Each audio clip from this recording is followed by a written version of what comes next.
glass cannon hero as well. Yeah, very glass cannon. He deals a lot of damage, but he's also very easy to take down. As we saw the audience prediction there by TikTok, and it was 77%, if I'm not mistaken, towards EVOS Legends, Mirko. Well, ladies and gentlemen, the drafts have been set up. It's time to jump into the land of Dawn for match number 2, the final match to wrap up the first week of Season 10. Let's jump into play here. Composition-wise, I don't know, man. It's quite even here, but I do question Pendragon. Yesterday, based on his performance, Game 1, he was questionable, making a lot of dives that were unnecessary, but he repaired his mistakes, repaired his gameplay in Game 2. So, again, now against Aura Fire, he needs to be careful. Oh, but there's an interesting fact here. In this game, I think it's the first game where we're not going to see an Demon Slayer emblem at all. None of the junglers opted to go for the Demon Slayer. Hai has opted to go for another, but in the mid lane, ooh, Yeah, Taz gets taken really low, and on the bottom side, so does Fluffy. So already a lot of emphasis on the side lanes of Aura Fire, and this is something that we could have highlighted a little bit better for the side of Aura Fire. I think one of the main reasons what made Aura Fire so strong last season was the fact that they have really strong side lanes, and typically these are the side lanes that are going to be carrying the game in that mid moment. But you can see here Godiva already being a nuisance onto Versik, trying to prevent him from farming as fast as Hai. Well, it seems like here in this game, mid number 1, yeah, it worked. Ling has already recalled, so already EVOS, they are late in rotations. Now, Aura Fire, can they exploit this fact? Because Turtle will be up here, and it seems like EVOS Legends, they might to think something here. They might have to do something to counter-react. Well, the setup has been put on from the side of Aura Fire to set up for this turtle, but EVOS Legends have the pressure as well to contest it. Hey, Turna, it's time for a fight. It might be time for a fight here, as it is going to be Pendragon receiving all the amounts of damage, and Pendragon barely makes it out of life. First blood is going to be popped, but so does the altar here.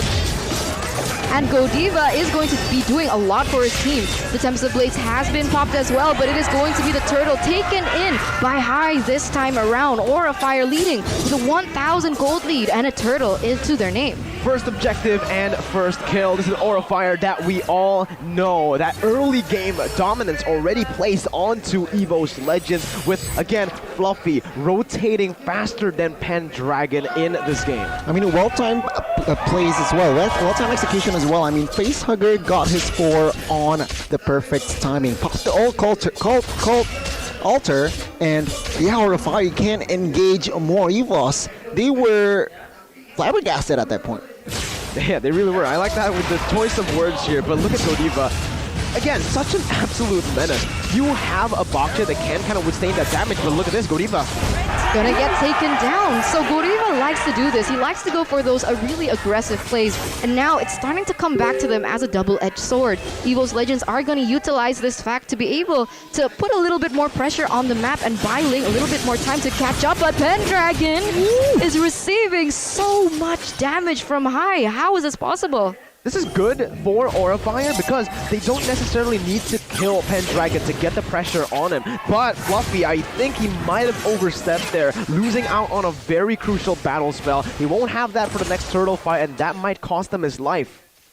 Might cost them their life there. So, I have to see here. Another setup here in 30 seconds. The turtle is up, but it seems like Aura Fire with this lead, it's evident that they can translate the pressure into the side of EVOS Legends. I mean, their main job now is to shut Clover down, which is what EVOS Legend is anticipating already, rotation topside. Yeah, a lot of emphasis onto Kabuki here. He's able to maneuver around that. The torn apart memory does pop off, but not enough damage just yet to build anything up elsewhere. But now Godiva is going to get a little bit punished, but the Cult Altar comes into clutch here, really saving his life as Godiva once again able to deal a lot of amount of damage, but my god, Clover, he's able to do so much. First it goes in for the kill.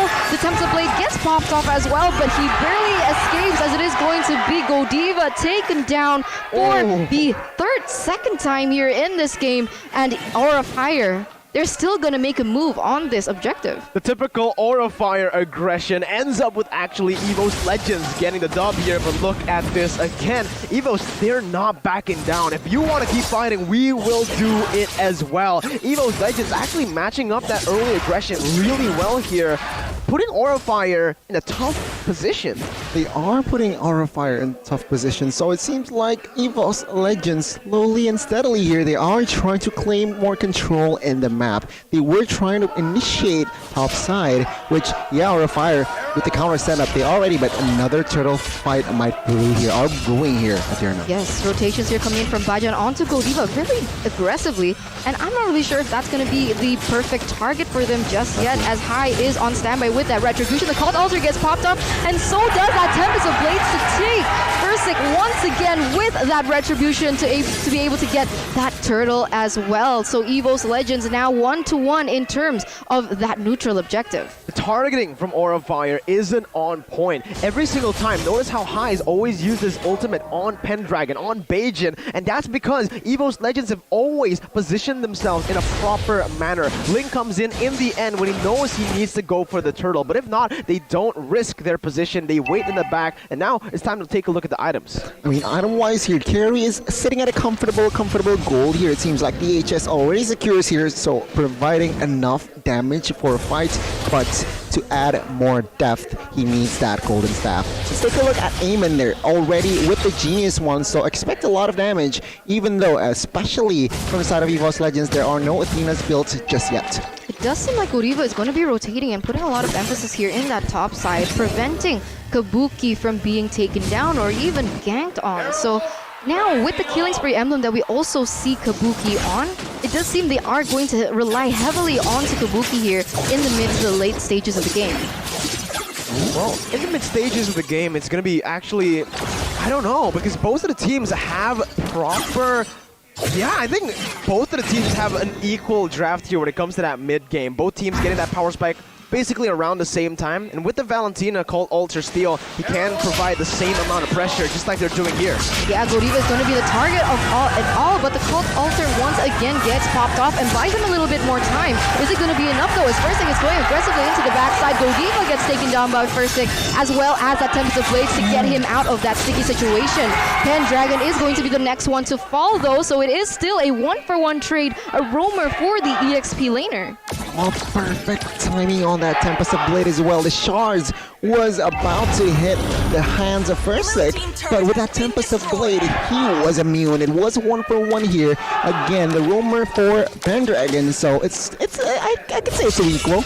But again, we can see here Fluffy being so aggressive on towards Versik. This is the right move. This might be the right move here, as you can already see here. High already on standby here to be able to get this neutral objective.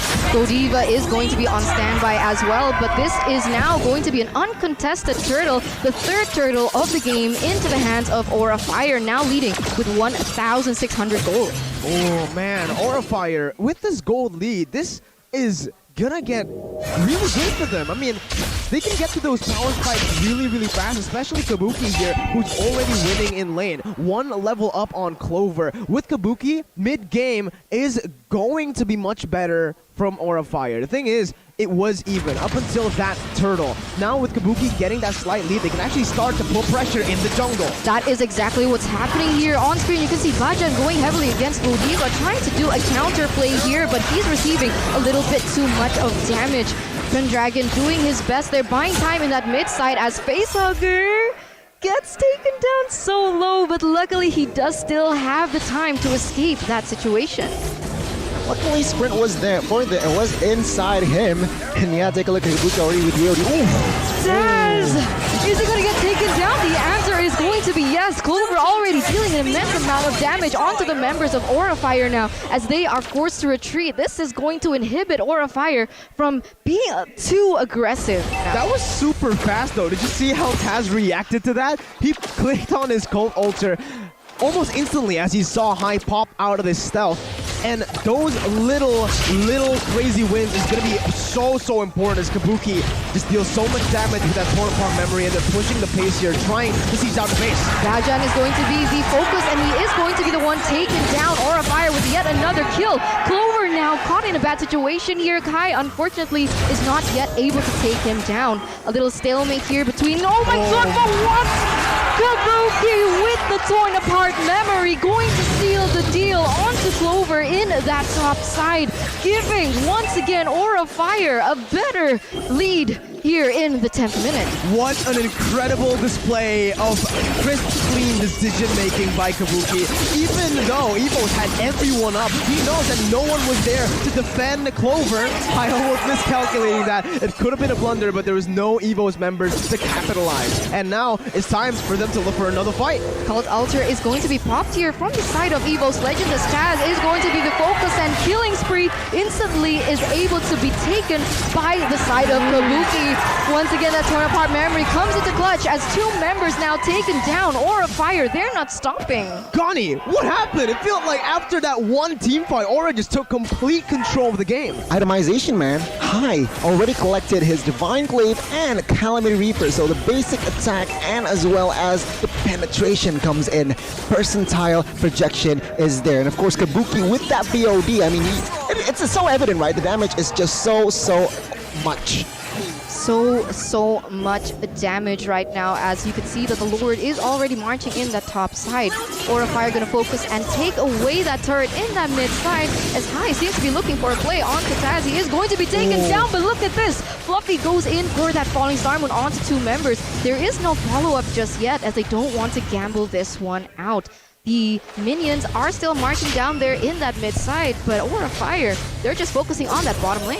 Yeah, they know what to take here. They're being disciplined about it. They don't want to force any crazy team fights. They know that the game is on their hands. With a 6,000 gold lead, all they need to do is keep on going for those crazy sieges. Maybe zone the enemies away. Oh, this might be a mistake here. Vent Dragon once again gets bursted down into the hands of Kabuki. Kabuki once again showing that he is the highlighted key player of Aura Fire with such an aggressive stance on that Brody. Man, this is a one-sided game. It's building up. It's shaping up to be a one-sided game. 7,000 gold here for the side of Aura Fire, and only the basters are left for EVOS Legends. Aura Fire, they are getting all of those structures here, and Facehugger adding another important item. It's the glowing wand. Ooh. Adding DPS. Adding DPS, adding dot as well to his composition of items right now, as we are going to take a look at the player head-to-head as well for and by the head of shoulders between Clover as well as Kabuki. And it does seem like when it comes to GPM as well as KDA, Kabuki wins those rankings. Yeah. Well, for the side of objective-wise, I mean, average turret damage it is heavily leaning towards Clover, but in this game it's the other way around. I mean, Kabuki winning in all 4 departments based on this game. And as of right now, Aura Fire, they are playing the slow move here. Seems like they do not want to overcommit on towards anything just yet. They are seeking for information, and Pendragon, who has been taken down 4 times this game, needs to be careful, man. Yeah, they need to be very, very careful. I think Aura watched yesterday's game where Bigatron Alpha had this kind of lead, but look at this. Hai getting caught. Uh-oh, but the Cult Altar does get popped up. It does buy them a little bit more time as well, as Fluffy is going in for the gags. That Falling Star Moon connects on to 3 members. It is going to be EVOS Legends trying to disengage from the aggression coming in from Aura Fire, but once again, very smart maneuver by Aura Fire and a really good defensive by EVOS Legends as well. It was amazing. They got 4 ultimates for only 2 of theirs, and there, oh my god, the damage from Hai, just way too much, able to almost burst Ling down, and now it comes down to how EVOS Legends maneuver around. It seems like now EVOS Legends, they are still hovering around the area here, but be careful. Be careful is going to be something that they really need to take into consideration now. The calm before the storm, as Aura Fire as well as EVOS Legends are looking for a setup, but on the corner, the Tempest Blades have been popped off, but even without that, they were able to get 1 member from the side of Aura Fire down. This gives them a man advantage. Are they going to go for that Lord? EVOS Legends, this is exactly what they were able to accomplish yesterday against BTR. Waiting for that one moment, that one blunder from the enemy team, and look who they're targeting now. No, Fluffy is going to be the victim of it, but he does still manage to escape for now. But EVOS Legends already setting up to be able to take away this Lord Bajan to their hands. But look at this. Bajan might be in trouble for now, but he is very sustainable. But the damage goes in. Look how much damage High is doing as the Falling Star mode lands onto Pendragon. He is still able to maneuver around that. And once again, a disengage coming in from both teams. 7.7k gold lead though, Gani. With this, what does EVOS need to do to actually take control of the Lord Pit? I mean, it's quite interesting, right? They were a man out, but they could not commit to the Lord. And now, Aura of Fire, they were the ones who initiated and get the Lord. So with this momentum build here, EVOS Legends, they have a low-key high ground, a good high ground here. With Valentina, with as well as Uranus, can provide fast clear, medium clear, but Aura of Fire, with this Lord push, they might look for 2 base turrets. With, take a look at the economy, right? 10,000 gold difference. They manage to give the farm towards a Kabuki, who is now on his way towards Immortal. So the second life could come in clutch. Immortal has been secured here by Kabuki. So again, expect aggressive plays from this guy. And another thing to add is, Amen. Hi, he collected the Feather of Heaven. So again, sustainability. Glass Cannon for High right now, as that's going to be the Lord coming down to that top side. And Aura will try to utilize Kabuki's damage and his basic attack on Brody to siege down more turrets on the base. They need to look for an end very, very soon though, because if not, EVOS Legends can just stay in the mid, stay in the base until Clover is able to deal that much damage. Yeah, we can see here that already the Cult Altar has been popped because the damage has been placed as the Torn Apart Memory gets popped off as well. There is not much damage happening onto the side of EVOS Legends, as before that even started, Aura of Fire was actually able to bait out that Tempest of Blades coming in from Versik, with the damage coming in from High with his ultimate. Oh, Bajan, whoa!